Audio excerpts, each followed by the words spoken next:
Hi, everyone. Welcome to another episode of the AfricanMusicLaw.com show. This is the 160th episode. I'm so proud of how far we've come. Number one. Number two, if you're just joining us for the first time, my name is Miss UDUAK. I'm a fashion and entertainment lawyer in California, USA. In addition, I'm the publisher and producer of the AfricanMusicLaw.com show. And we have been on the publishing side of things, which is what you're watching now. We have been first it started more as a hobby since 2011. And this year we've made it official and really are pushing forward to really take Africa to the world in terms of really focused in on legal commentary, legal analysis, and all things related to the music business and, of course, entertainment law as well, which veers into film, a little bit of fashion, not as heavy on the fashion. There's a different portal for that, but definitely on the music business and entertainment law issues and things that relate to that, from legislative aspect to lawmaking, in terms of legal drama and just PR, marketing, all aspects of the entire music business value chain and the entertainment law value chain as a whole. So thank you for joining us. Where can you find us? You can find us on all major streaming platforms in terms of the podcast. And when it comes to the articles, you can go to africanmusiclaw.com for that. Actually, the podcast also, you can find that as well on that platform. Always excited to be here. This is about learning. This is about elevating. And this particular year and the last year, one of the things we've tried to really zoom in on, I think for a long time, we've been focused just exclusively on the talent. And then of course, having all kinds of people come in to really elevate the talent.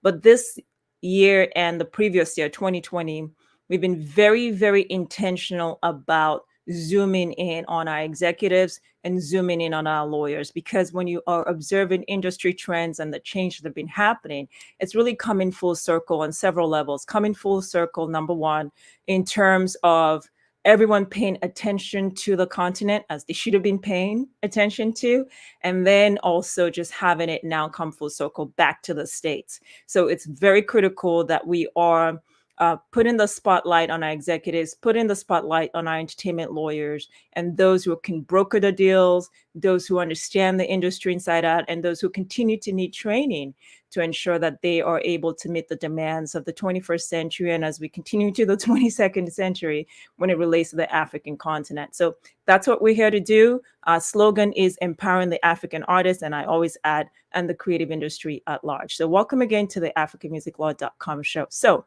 today, we're supposed to have our special guest, UDUAK, who I was so excited to have on the show.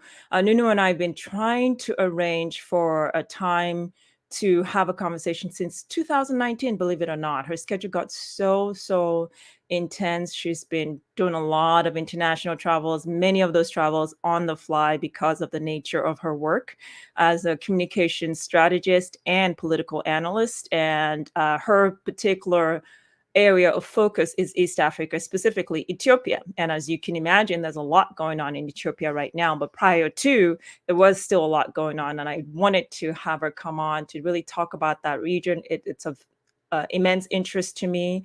When I was in college, my best friend in college, who is one of the top soccer scholars, was Eritrean.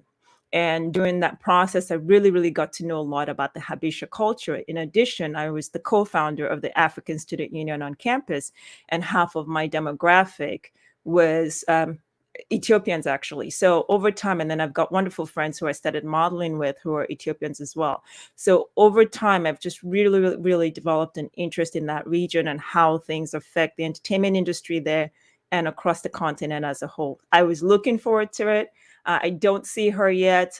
She hasn't checked in just yet. Maybe she'll still join us. But if she doesn't join us, we have so much to talk about. And I want to invite you all, AML people, to join me specifically with your comments and some of the things that I'm going to be talking about today. So let me just let you know what needs to happen. You see that on the slide. Leave your comments in the comment section and we may read it live. Please feel free to do so. Also, information on how to rate us on Apple Podcasts, and of course, subscribe to the platform as well, where you can find us on all major streaming platforms. And of course, African Music Law, there you go with the website. So Several things I want to talk about today. And if there are topics you want me to also address, please feel free to leave it in the comment section. Let's start first with this very interesting news on NBC Universal and Showmax bringing the Real Housewives to Nigeria.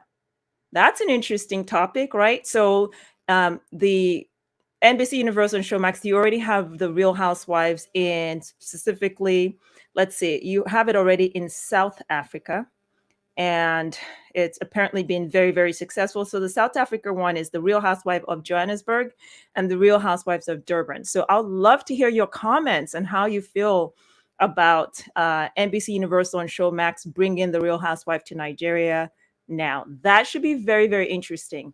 Why is it interesting? Because if you understand the dynamics of the Nigerian society, I'm of Nigerian heritage, marriage and a lot of the shenanigans that happens with housewives are always top priority, and just really, really interesting and makes for great, great TV for sure. But it will be interesting to me how Nigerian housewives are portrayed. I remember, one could argue a competitor, but when you have NBC showing up in the Nigerian space, as they are showing up in terms of just Western conglomerates across the African continent and in Nigeria.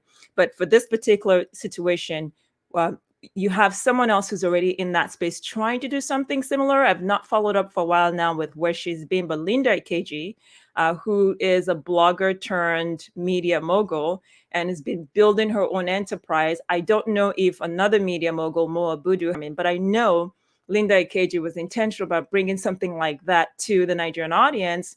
And it was interesting to see the response back then, right? The response was, how can you bring this trashy show really to the Nigerian audience? When you think about who the Nigerian woman is, what she represents, those are not our value system. And so it's interesting now that we now have this stepping into the Nigerian territory. Let's be clear about something. When it comes to entertainment, we know for sure that you follow the money. And I've said this for over a decade now, that the money is on the continent of Africa. So, and it's taken a while, but you've seen the West just following that trend, that trail. And ultimately, they are just packing on the continent, in the continent, on the continent, setting up a lot of shops, diversifying from streaming to distribution networks, digital distribution on the music end, on the film end as well. So no surprise to actually see this, and no surprise to see the specific type of programming coming in. So share your thoughts, leave your comments. Happy to hear it and what you think about that. The second thing I will discuss, which was very interesting to me, is Two Face just had a birthday. So happy birthday to Two Face. In case you're unaware of who Two Face is a music icon within the Nigerian space and outside of actually the African continent as a whole. In recent times, we haven't per se, in my own perspective, seen Two Face really push things the way he used to, in terms of, yes, there's a lifespan of an artist, and then they get from that, breaking into the industry, then building themselves out, establishing themselves, and then there's the exit stage, pretty much. One could argue that Two Face is in the exit stage, but notwithstanding that, he is a legacy artist. And as a legacy artist, you do want to see a lot of his catalog really, really being monetized, really, really being pushed out there. In my opinion, it doesn't really happen the way it needs to, and there needs to be a lot more work done. But interestingly enough, instead of Two Face's music to be the one that we've been hearing about or focused on, a lot of the focus has been what's happening in his marital home. Unfortunately, it's been disastrous with his relationship with his wife, Annie Idibia, who happens to be also an industry insider, but on the film side of things as an actress. I think she's also sort of tried her hands on filmmaking as well. And there was a leaked audio of her just distress over the situation with her husband, who has several kids from several women. And one of those women, he allegedly decided to leave Nigeria to the US to spend time in the home with one of those women who also happens to have his children. So, he didn't handle that crisis very well, and it just morphed into something that was just ridiculously ridiculous, right? And ultimately, the response, which is something worth talking about, the response from the Nigerian audience, you're really seeing a shift. Before, there would have been an extensive blaming on Annie Idiaba, like, Idibia, didn't you know what you got into? I mean, it's what you got into prior to you getting with Two-Face. He had all kinds of, or Tubaba as he likes to be called now, he had all kinds of shenanigans going with, I think, 5 or 4 other children from different mothers. And even at the time he was dating you, he still allegedly fathered a child with someone else. So what exactly were you expecting? That he would be loyal to you and he wouldn't have those tendencies?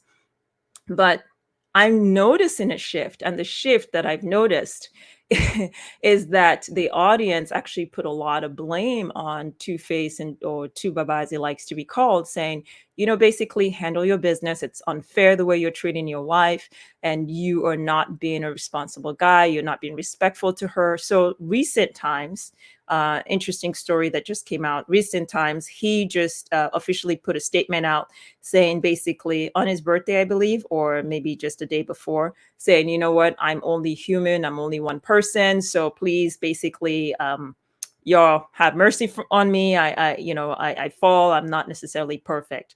That's interesting to see. Two things. Number one, he would put that statement out, although I thought he came in too late. And I'll talk a little bit just briefly, you guys. If you're creative, how you deal with crisis and handling crisis. There are two school of thoughts, right? So I'll talk about that briefly. But the key thing that I want you all to know is that the Nigerian society and African society as a whole is really shifting and changing in ideology and customs and values. Really, certainly, as we talk about culture, culture is a learned way of doing things. And those things do evolve over time. And we're really seeing it evolve in real time. A big part of that is what we consume from the Western world, which then affects our psyche, affects culture, et cetera, et cetera. So crisis management.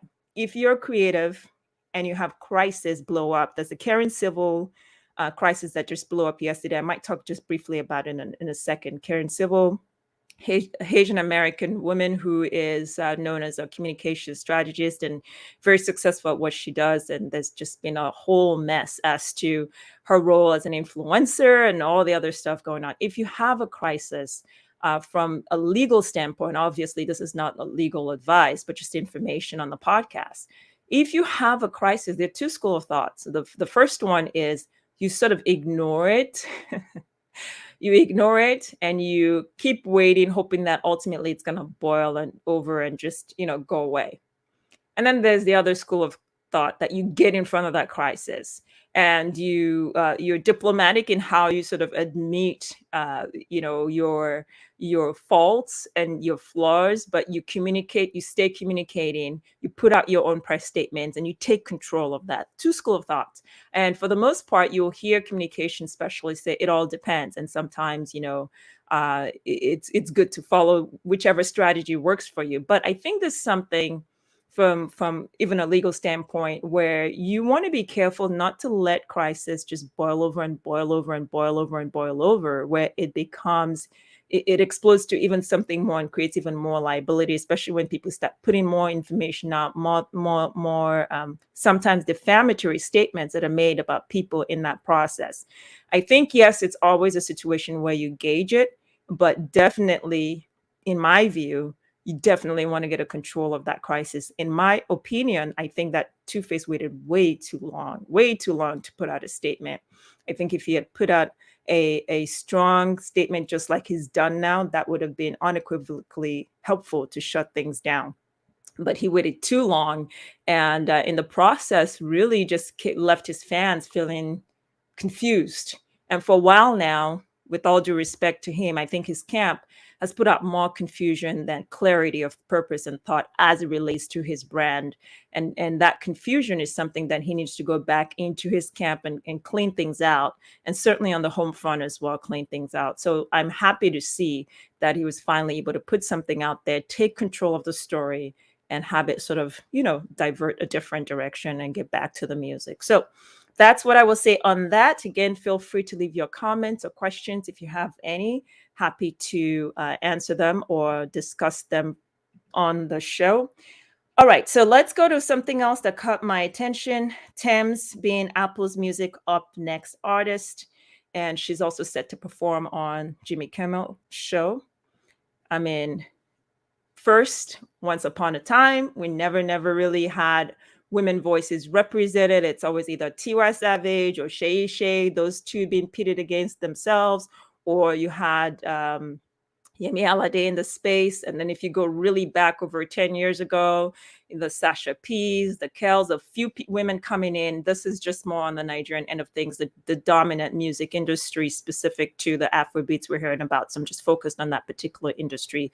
Although, of course, across the continent, a lot of different countries are doing well.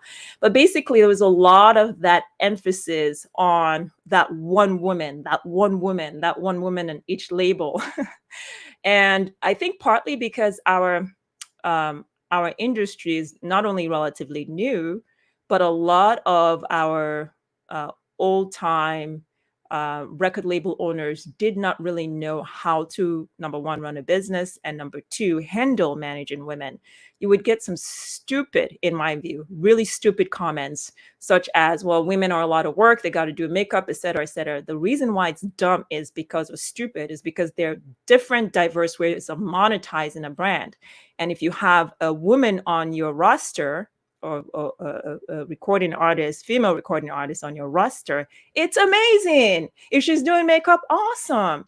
Tap into that for the skincare brand. Tap into that for a makeup line. Diversify the streams of income. Don't sit there and say, because she has to wear makeup and take her time to get ready to look good, that is a liability. That's just, again, very narrow-minded thinking. And that shows that we were not really experienced when it came to the business of music, the business of entertainment. Because when you understand business, necessarily you're going to bring in that fashion part of it and say, okay, awesome.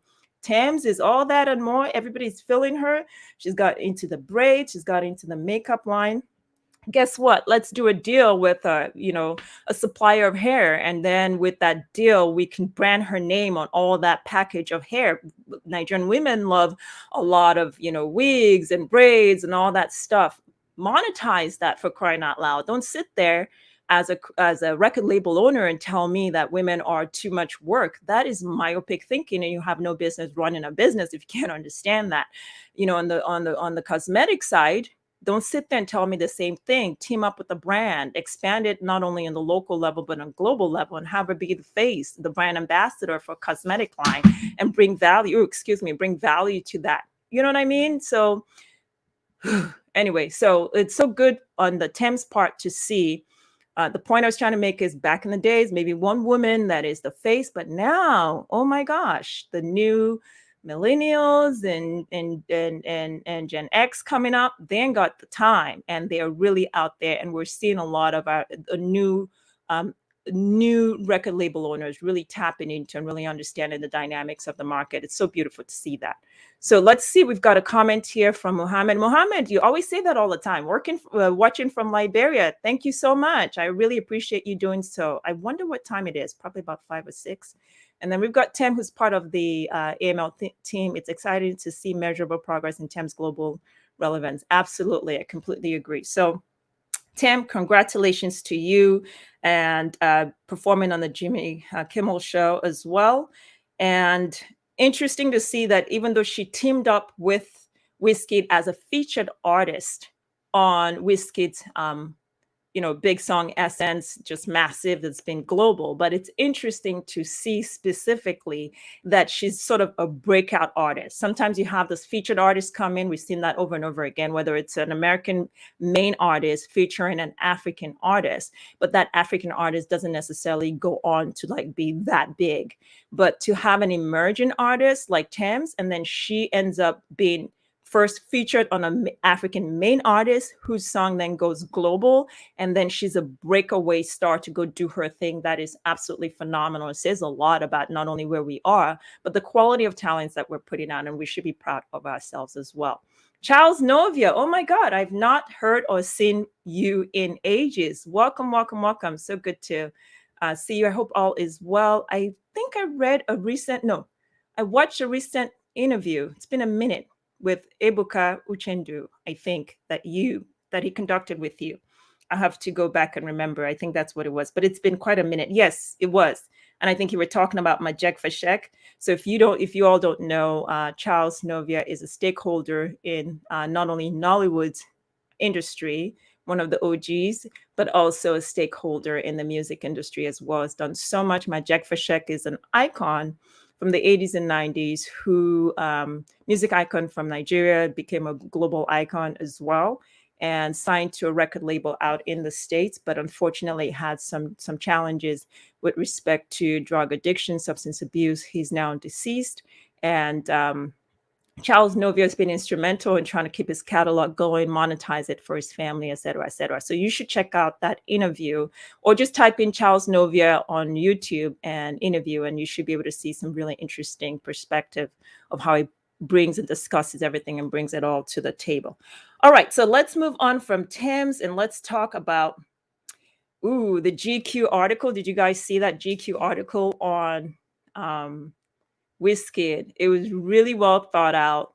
I really, really enjoyed reading it. Went into his background, all of the highs and lows. Of course, it's a foreign market, right? That's right in the story. So they're only going to get a certain aspect of Wizkid, not necessarily the full detailed aspect of his journey, but nonetheless, it was a very, very well thought out article. He talked about working with Tems. He talked about his rise. One of the things I will credit Wizkid for, and Davido.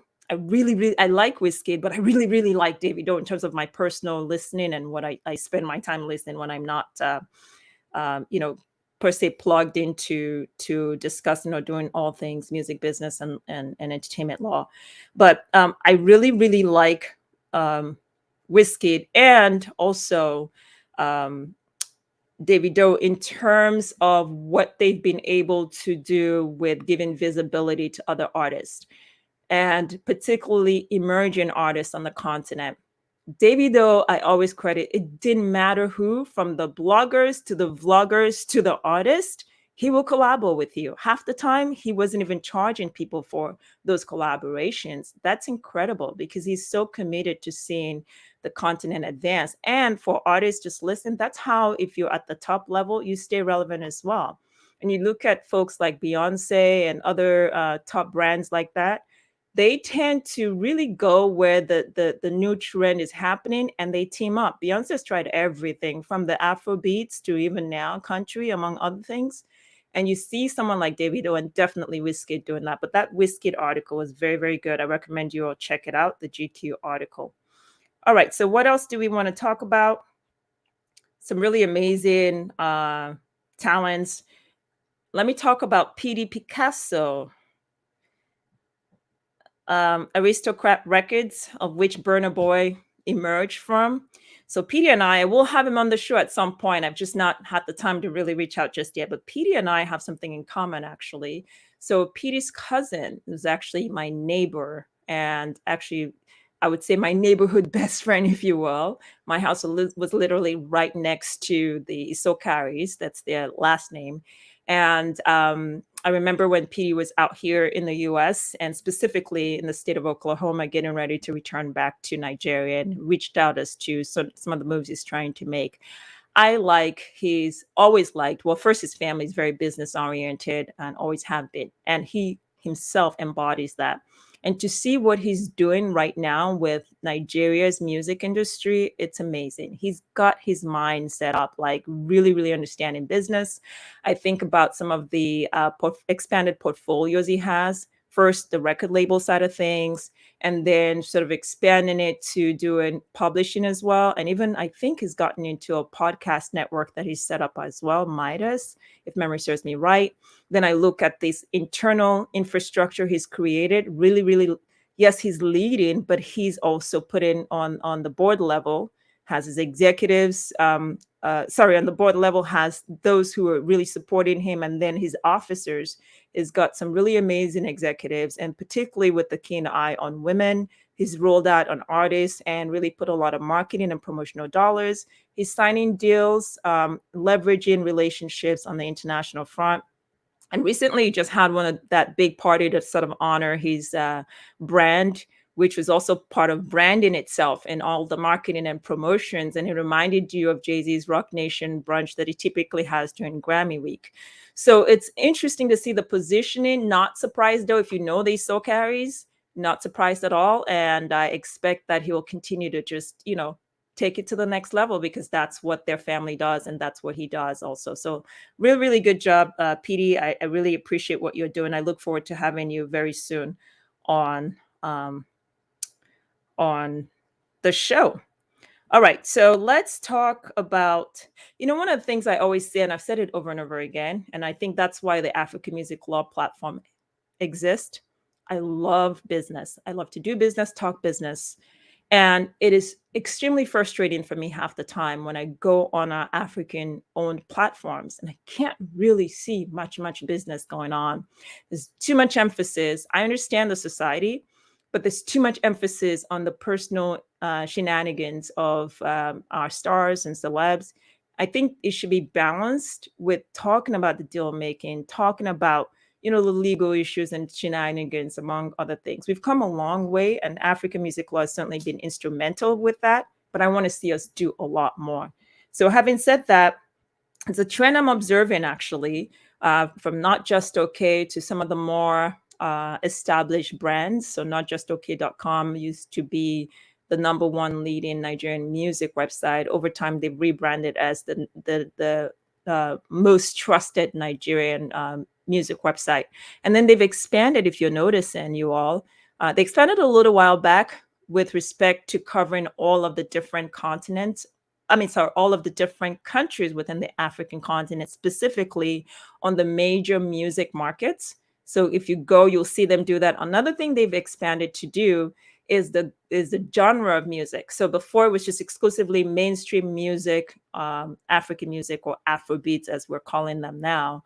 But they've expanded into gospel. Now, if you're following the money and following the trend, you actually have to realize that gospel music makes a lot more money on the continent than is even talked about. And you can see certain brands that are at the forefront of ensuring that that happens, right?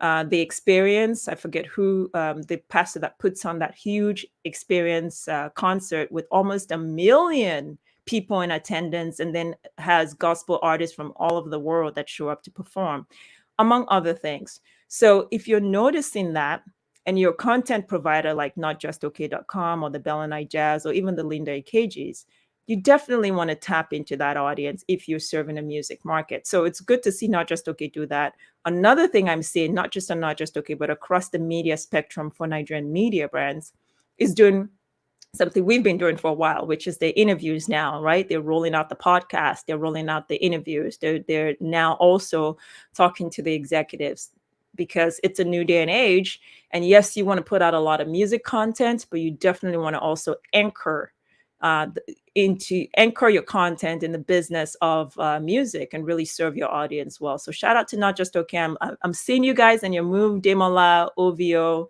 and also the other brands and what you're doing there. Again, folks, feel free to leave your comments. Happy to take them in. All right, so let me see other stories that really caught my attention before I just touch very briefly on that Karen Civil case, because now if you're noticing the trends, or if you haven't noticed, influencer marketing is a huge deal, right? On the US end, it is a huge deal on the African end, but the only difference, and I'll talk about it very briefly very soon, the only difference is how we're dealing with regulations of influencers on the continent. In fact, there's no regulation. There should be. So we talked about that just very briefly, but let me see some of the other stories that caught my attention this week that I wanted to talk about. Okay. I think this is worth talking very briefly about, which is Mo Abudu, of Ebony Life, celebrating her 57th birthday. Beyond the fact that she looks so amazing, like she could easily be in her 40s or younger. But, a lot of prop to Mo Abudu. When she got on the scene, one of the things she had the vision of doing, and at the time was dubbed the Oprah of Africa, was to create a media production company that could really compete on a global level. And I think it appears that she's able to do so. She's been able to sign some great, it appears, co-production deals, among others. And she's been able to also have some interesting agreements established with streamers like Netflix, among others. And she's also had a deal in the past with Amazon. Sometimes a lot of these deals, when it comes to the African end, are not as transparent to the public. So you don't necessarily know the basics of the overall deal terms.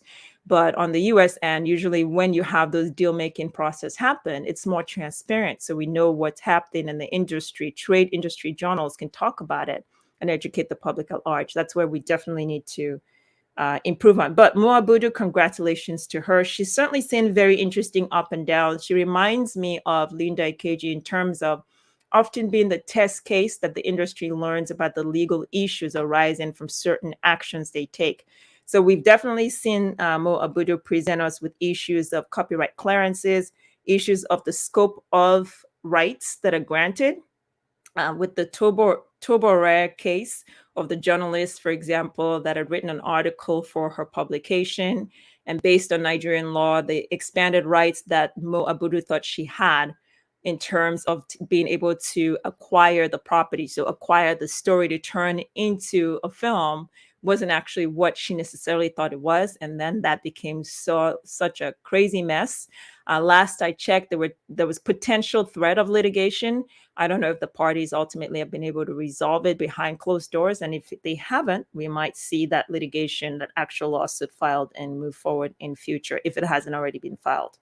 But anyway, she's a wonderful test case for how to structure the industry and move it along completely in a better way. And then, of course, you're going to have the falling down and getting up because it's still a relatively new industry. So keep an eye on her and what she does and her brand as a whole. All right, let me see if there are any other ones that I want to talk about. You all, if you have topics you want me to talk about, please feel free to let me know. Okay, so I think I'm gonna check out or talk just a little bit about a big story that came out of. Oh, let me do one thing. Oh yes, two things actually, and then I'll talk about this other story. Iyanya going back to sign again with Triple MG with Ubi Franklin. That was an interesting story. It's been a few weeks now, but that was interesting. So for context, for those who may not know, Iyanya and Ubi Franklin connected, I think almost a decade ago. Ubi Franklin serving as the manager, music manager, and then Iyanya being the talent. But independent of that, they were also co-founders of their business, Triple MG.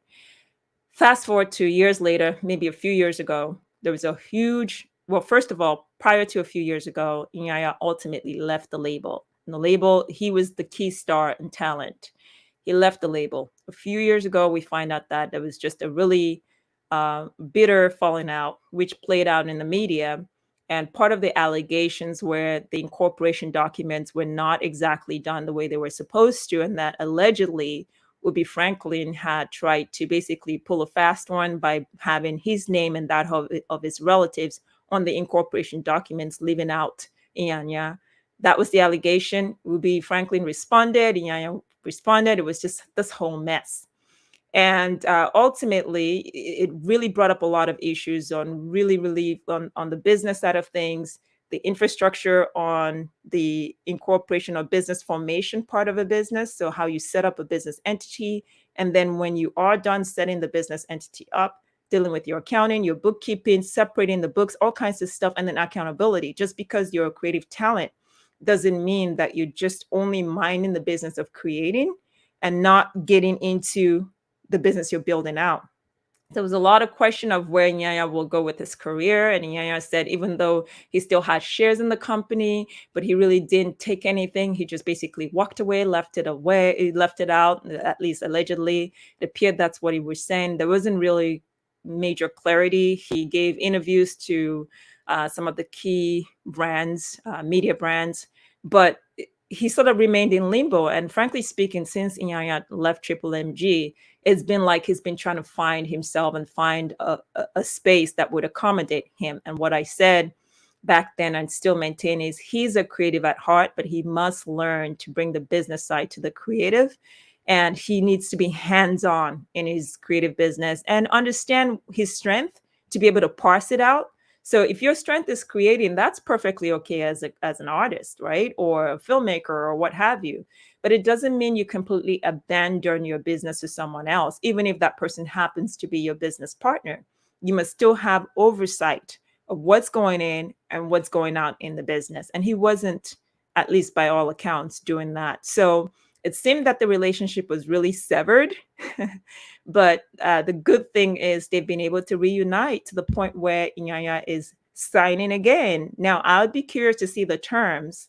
Of course, it's probably confidential, but I would be curious to see the new terms of agreement they entered into and whether the lessons have been learned so that this new relationship will be smooth sailing. They can really make money together and make the world a better place through, hopefully great content that they put out there. So interesting to note that those two have come back together. There was another, okay, Chocolate City, Ckay having the most Shazam song in the world through a relationship that Chocolate City has with Warner Music. And it's been interesting to see how Chocolate City has been moving. First, Aldo McCory really, um, as an executive and a shareholder in the business, really still giving more of the reins to the direct executives hired for the music part of it, while he's part of and parcel of the folks running on the broader sense, the parent company. And sometimes I think with brands, and I think Chocolate Sea is one of the few record labels that have been able to really survive the good, bad, ugly, and still be standing. I think sometimes it's not sometimes, many times it's not about all the noise that's made publicly, but the work that's been done, because then the real results show up. And to see where Chocolate City is now, and the fact that despite all these years, we thought it would be MI Bagger that would be the one to really take Chocolate City on a global level, right? It hasn't panned out yet. Maybe it will, because I think MI, while still with the label, has just announced his 11th studio project. So maybe that will happen. But it's interesting to see that instead it's achieved a different way and without all the noise, right? To be the number one Shazam song in the world through their own artist, Ckay, is amazing. It says a lot about their internal structure, the push, the marketing, the promotions, and that artist as well in terms of the work ethic, the consistency, among others. So happy for him. I think that's a wonderful thing, and I think that he should the entire Chocolate City group. Good job to them, and that they should continue to keep it up.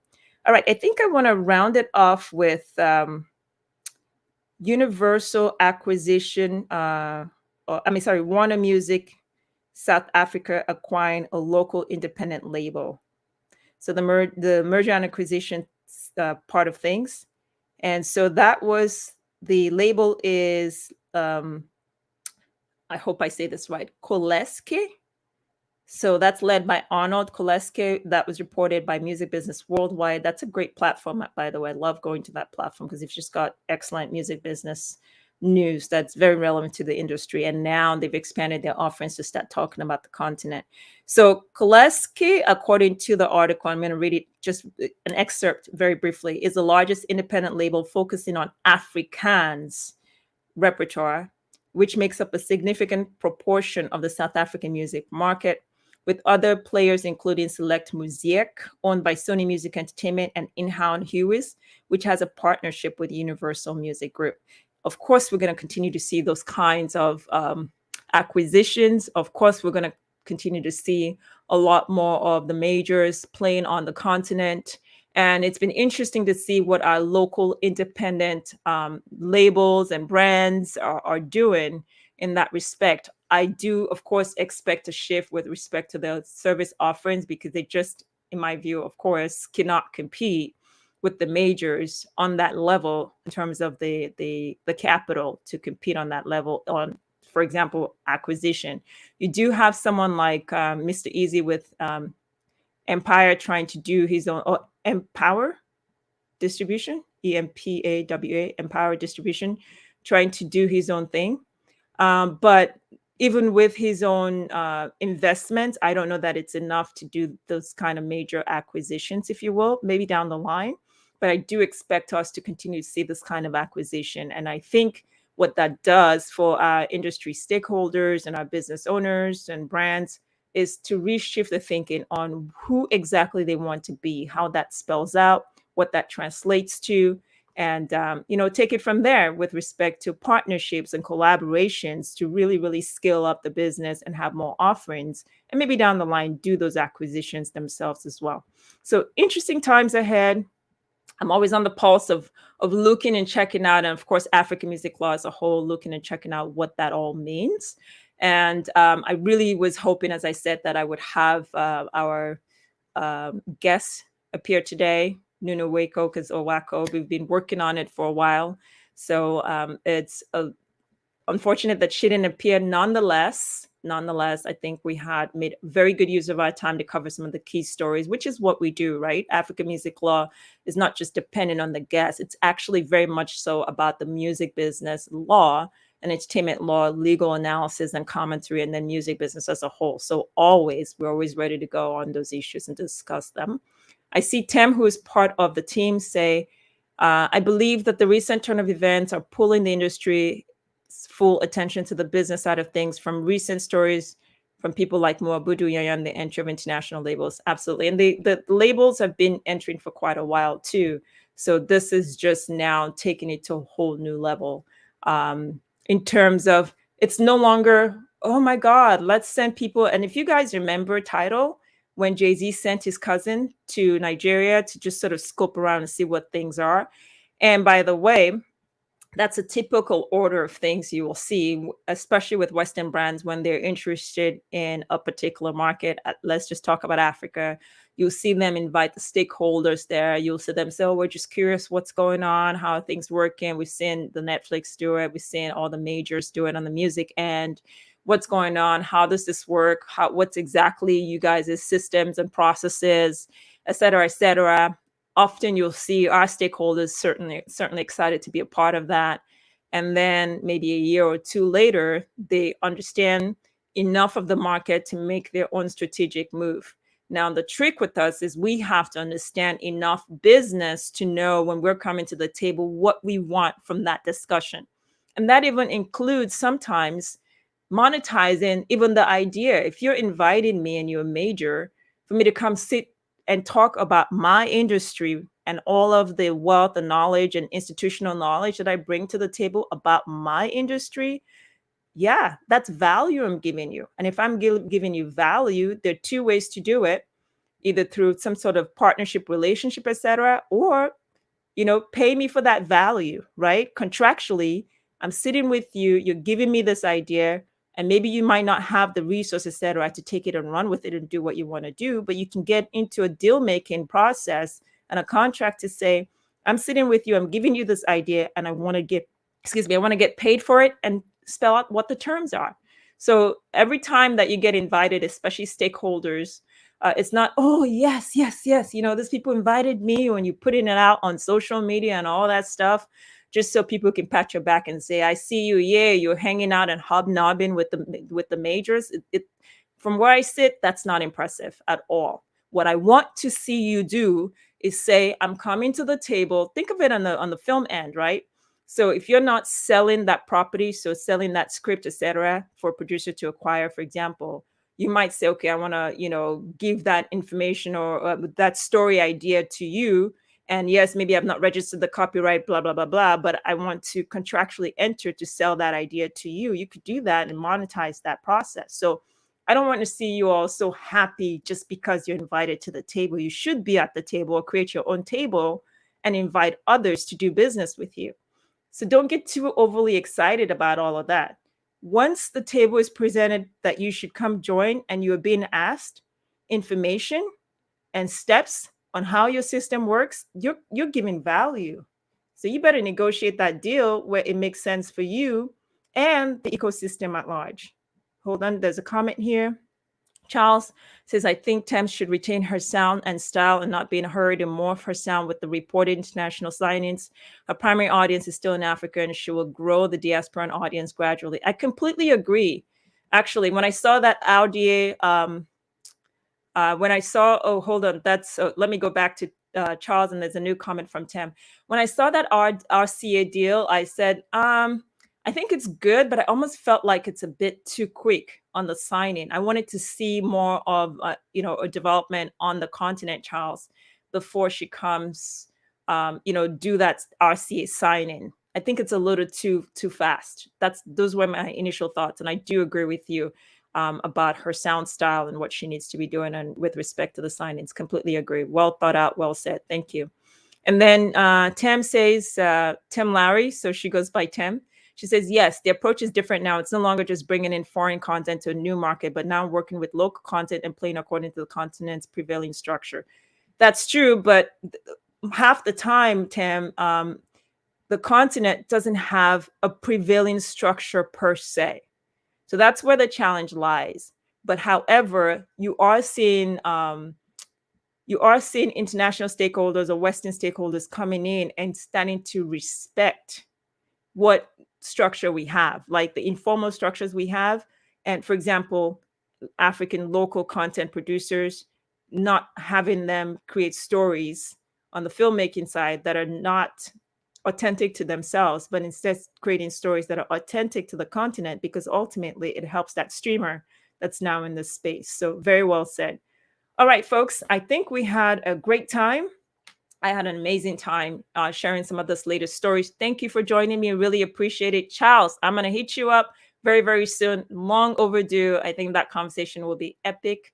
And it's so good to see that you are making things still happen and doing your thing. Thank you for joining. Tim, thanks for joining. Everyone else, thanks for joining. Mohammed, Kita, each weekend, each Sunday, you always indicate you're watching from Liberia. I appreciate you. Like I said, I really, really like Liberia, folks, because I know some amazing Liberian women and men actually as well. And one of the things I used to think that Nigerians could really, really throw down and party, like, and no party like a Lagos party or a Nigerian party. But much love to all my Nigerian folks. Once I went to a Liberian party, I had a whole different perspective, because when you go to a Nigerian party, there's so many kinds of persons that show up at the party in terms of personality. And one of the most common personalities is, as you get up the scale of age, right? The older folks, it's very rare they just get up and dance. And then the little kids are busy running around everywhere else. When I visit or attend a Liberian party or event, oh my gosh, the entire community, from little kids all the way to the elderly, everyone gets on the dance floor and they stay there. They're constantly dancing. And you know what's interesting? They danced a lot of Nigerian music as well. So it's very, very interesting. So shout out to Liberia. I rock with y'all. Y'all are amazing people on all counts. So good to know that you are watching from Liberia. That's it from me, folks. If you don't have anything else, we are officially ready to wrap this up. And next week is going to be amazing, because we're going to launch for the first time our African Music Law Lounge, which is going to be real chill. And we are having our super fans that are going to show up. You already know some of these fans, but it's a lunch. So I'm leading first with this crew of people. So if you're a hardcore fan, I've been following the brand for a long time, and you can get into the articles, get into the podcast, hit us up, info@africanmusiclaw.com to have you join us. But I'm so looking forward to it. We're going to talk about life. We're going to talk about law practice. We're going to talk about just the entire industry of music, film, a little bit of fashion, and just literally no holds bar, and we'll stop when we stop. So I'm looking forward to that. Hope you guys can join, and we'll get your comments as well. All right, so finally ready to close this out. James Adewuyi says, my first time, great work, UDUAK. Thank you so much. James Adewuyi, good to have you on the show. And Yusuf Yani says, good content, very insightful. Check my artist, Molly Music. Thank you so much, Yusuf, and good to have you as well. Please keep coming for you both. And oh, how did I forget? This has been streamed on LinkedIn as well. Hey, LinkedIn folks. We started streaming last week, so thanks for joining us as well. And Yusuf is coming from LinkedIn as well. Thank you for that comment. Appreciate you. James was from Facebook. Okay, folks, we are officially done here. Enjoy the rest of your day, and I will see you next week. And it is going to be epic. I'm excited about it. All right, cheers. Bye-bye.